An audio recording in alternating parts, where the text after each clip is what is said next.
Hey guys, so we're going to go over chemistry basics. All of this is stuff that you have more than likely learned in chemistry. It's just going to be a good refresher for those basics and then applying them to the study of biology.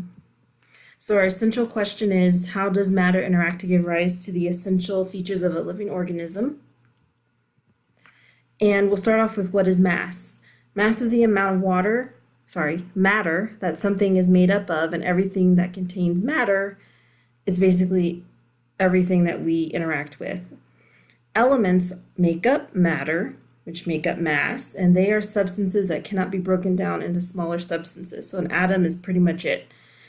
Then we've got compounds, which consist of two or more elements, and then we lead on to molecules, which are made up of multiple atoms in compounds, like glucose, which is C6H12O6. There are four major elements that are required for life: carbon, oxygen, hydrogen, and nitrogen. They make up about 96% of living matter. There are also trace elements, which are required elements for life, but we only need them in smaller amounts.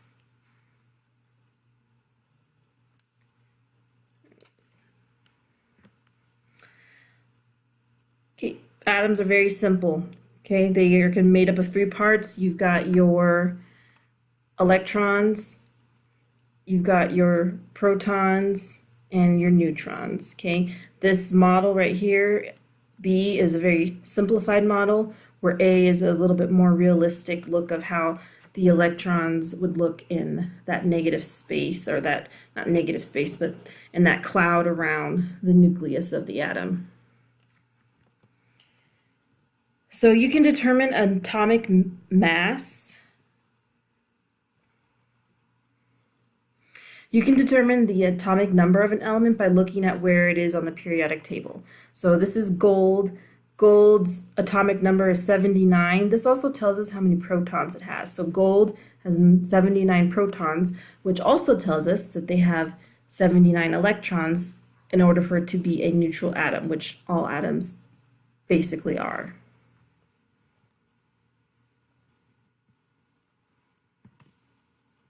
Okay, isotopes are atoms that share the same number of protons, but they differ in the number of electrons. They differ in the number of neutrons.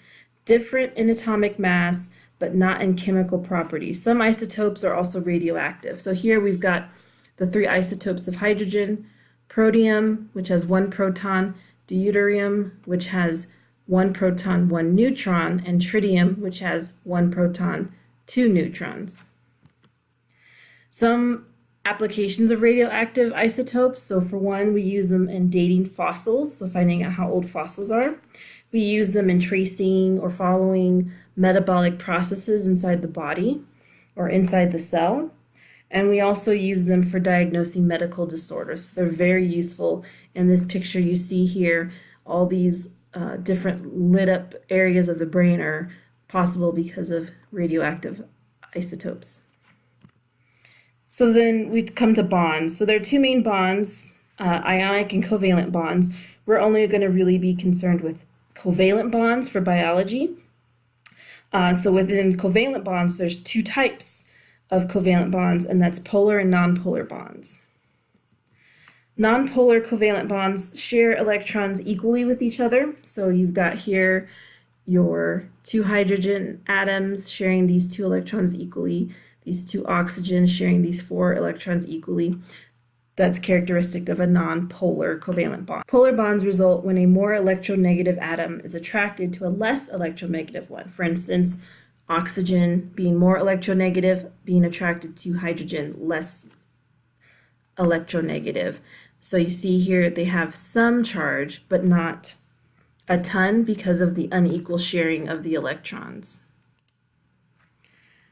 We mentioned about the ionic bonds. Just quickly, ions are going to be basically a charged atom. So an atom that doesn't have, either has too many electrons or too little. Cations are a type of ion, and those are going to be positive ions, and anions are going to be the negative ions. Weak covalent bonds exist where you have hydrogen bonds, and that's when you have a non-covalent bond basically between a hydrogen and some other molecule that is a little bit more electronegative, like water. We talked about a couple slides back. The molecules that will typically be involved with these hydrogen bonds are oxygen and nitrogen. Another type of bond is called a van der Waals bond. It's a very weak bond, and it really only becomes important in life because animals like geckos actually use van der Waals bonds to be able to stick to the wall. And those are very weak bonds that have fleeting positive and negative charges, but because of those charges being interchangeable and happening over succession, they're able to use that to stick to a wall. So why do we talk about weak bonds? Why are they important? Well, they can easily be broken, but they also stabilize shapes. One big example of a molecule that has weak hydrogen bonds would be DNA. DNA is a very stable molecule, meaning it won't just spontaneously unbond or break down. So that's possible because of hydrogen bonds, but it also break easily when needed, especially when you need to make copies of DNA. The shape of a molecule is important to its function. Most are linear, others are 3D shape that involve orbitals around the nucleus. The shape of that molecule helps biological molecules recognize and respond to one another. So these bonds can form temporarily if the shapes are complementary. So for an example, you've got two molecules, morphine and a natural endorphin. Morphine is obviously a chemical that is not found in our body naturally. It's a synthetic chemical, I guess you can say, but it mimics what endorphins do. Thus, it is able to bind with the receptor that identifies endorphins, which is why morphine can become addictive, because it's basically mimicking an endorphin. Endorphins are good because they do make you happy and calm and level-headed. For chemical reactions, basically, just so you guys are clear, you always start with reactants. A reaction takes place, you end up with products. You should just be able to recognize where the reactants are versus where the products are. All right, that's the end of this. If you have any questions, please write them down and ask in class.